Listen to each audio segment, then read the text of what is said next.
Oui, merci Balania, rubrique de la mission diététique. J'espère la fois parce que tu parlais qu'il y a avantage, il y a des avantages, il y a Bilibili, surtout même piment vert. J'espère que nous allons un peu répondre à quelques questions que nous allons poser qui, après tout coup, taper la maman du Kabila, le nom ce qui est vous permettre.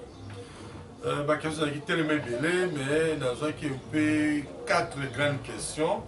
De moi, c'est une question d'aller à la Grèce de l'Iboumou. Qu'est-ce qu'il faut faire pour diminuer la Grèce de l'Iboumou? Et puis, on a une question d'aller avec comment on peut faire pour purifier le sang. Là, on a posé le problème d'aller à un problème, il y a carence de spermatozoïdes. Est-ce qu'il y a-t-il des médicaments, soit des aliments pour multiplier les pourcentages, il y a spermatozoïdes. Je vais expliquer ça. Mais de l'autre, ce qui nous a reçu, on parler sur banane. Vous savez, vitamine, donc banane, c'est ça, banane, non? Vous remarquez que la banane, tu nous banane est bien. Mais or, fleur, il y a banane, on les a rappelé très capital. Il y a une professeure de Équateur, elle va aller à faire banane. Elle fait, il y a banane, non, vitamine. Donc, bien banane, mais dans la fleur, on a rappelé sur rose.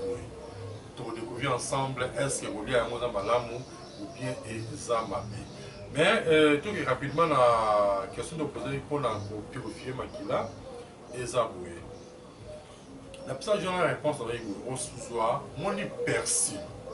Ce qui persil, c'est aussi ce qu'on a dans la réplique Oyo, qui est un grand marché, qui est un supermarché, tout la persil, voilà ce persil. Alors, on voit, poignet mon quoi, il y a persil. Donc, quand je parle de poignet, il y a persil. Et puis, on voit aussi 4 citrons. On a citron, oui, ça m'a quoi, on a 4. Et puis, on a 3 litres à maille.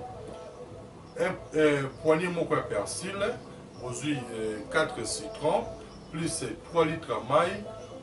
Et puis, on a le persil, voilà. 4 on a citron, on a 4 toki sango na mai eza qualité ya mai ya 3 litres.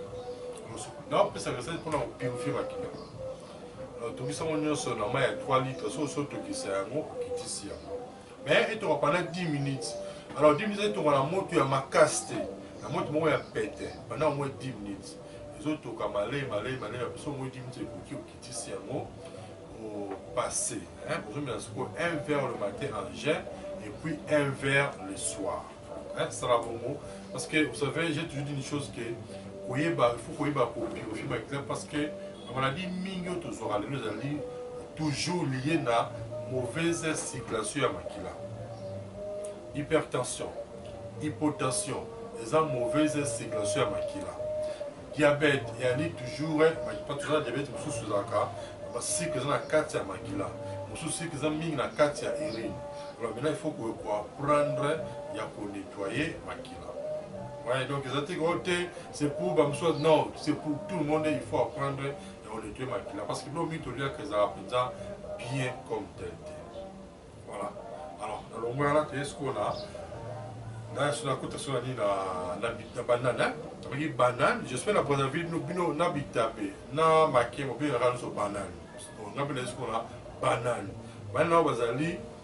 Tant que banane est botaka, soit dit que moment qui va être botaka non, les la fleur moko ya rose, fleur wandi ya autre dans le sol de awa, pour remarquer ba tout migi ba tenir mine côté ba disant mine. Et nous en faites pas. So moni na ok ne ba oui que tout le monde comprend l'été, au bien dans le bagage après les bricoyo, numéro 081 81 14 3 6 5. 081 81 14 3 6 5.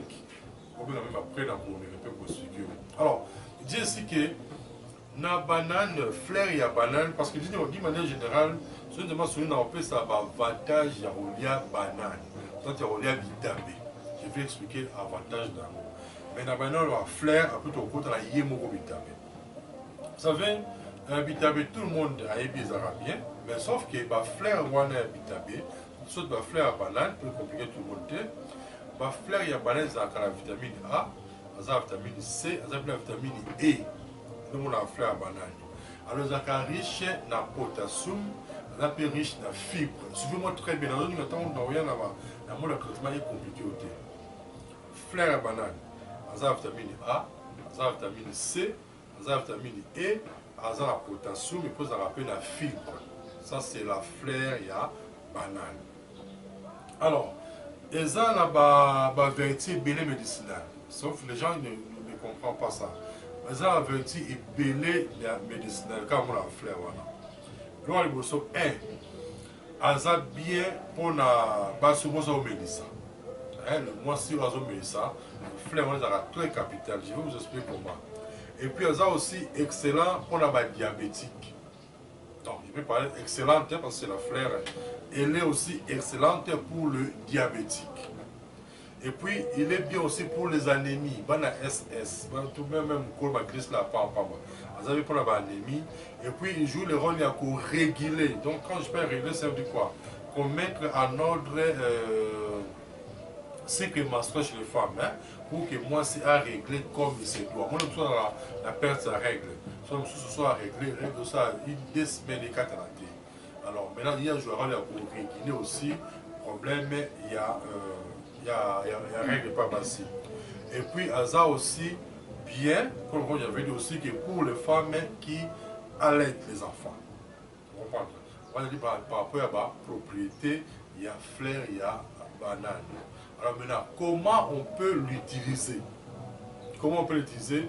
Tout ces gens mais ça va rapidement. Mais on se va lire sur les lois.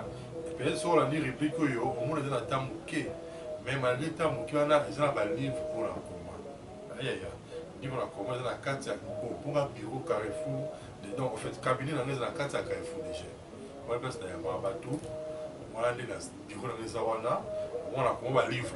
Comme livre, on commence à découvrir une vie saine. On appelle ça quand on a comment on peut soigner ma maladie à partir de l'autolyaka et puis comment on peut soigner ma maladie à partir de la plaque de Zinga. Vous savez, parce que j'ai toujours dit une chose que nous les Africains sommes de savoir, ah ça c'est un charlatan. Mais ça, quand on n'est pas un charlatan, il a été congolais. Alors c'est pourquoi je vous dis non. La vérité, là comme un livre, même yo on peut sous la maladie mo songolo, on aura un livre tel ou tel ah, traitement hernie ou telle formule hernie au sein du mot. Il a même un livre, il a même un service, on a comment tel aux alimentation et les plantes appropriées pour résoudre les troubles sexuels. On l'appelle pour les grands cabinets pour les hommes la carte, il y a Carrefour des jeunes. Mais n'oubliez pas, nous avons toujours cité, nous avons toujours bruit. Biso ba congolais, ceux qui ont pété dans la conscience, comme j'ai vu la fois passée, pour la biso Covid-19 faisait la histoire. Mais sauf que nous avons, on n'a pas la confiance, conscience exacte, confiance exacte, et toujours souffrir pour rien, ils ont pas la Covid pour rien. Parce que moi, je vous avais dit que dans la team, on a ça qui, tu sais, on a bien répété toujours. Dans ça, on a dans circonstance, c'est la Covid-19. On a ça avant Covid-19. Donc, en 2018, déjà dans un certificat, on a 2018 aussi, dans le campus.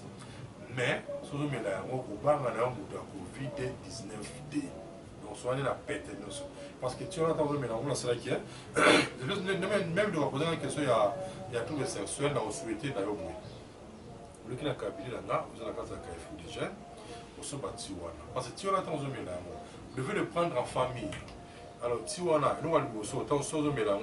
Les autres traités infection pulmonaire, les autres traités mauvaise haleine, selon mon coin, les autres traités nausées, par maux de tête, les autres traités kosu, les autres traités constipation, et vous multipliez le pourcentage de supermatozoïdes dans la mobilité. Si vous avez Tiwana, vous allez oh ma bibi, oh vous soyez dans de asthme, vous sentir monter parce que ça sont aussi des infections pulmonaires. Vous comprenez? Comme j'ai toujours dit, les cas à cabinet pour son bain. Pour dire ça parce que tes ok, dans 2 ans qui est maintenant au chité. Mais le numéro là, c'est 089 62 68 038. 089 62 68 038. 081 81 14 3 6 5 081 81 14 3 6 5. on me sent parce que tu es un coquille, mais la vie qui est, bon, ça va soumis prochainement, on peut un peu suite, il y a avantage, il y a fleur à banane, qu'est-ce qu'il faut faire pour la fonder ma banane sur tout le temps là, mais sur la course à livre, le cabinet là, nous allons faire un info de jeunes, mais sur la manière dont quelqu'un qui a la télé, quand cabinet, tout ça là, ce c'est un conseil, on peut se conseil, c'est un peu de traitement, dans le traitement pour cause à bonne santé. C'est qui a vu à Athanase, vous aurez le Kamima, il me semble que alors, on peut se dire Doudou merci, on peut se dire Alain Kabongo merci, sans oublier Moron Zambé et Gambé à CCTV. On est prochainement, bye bye.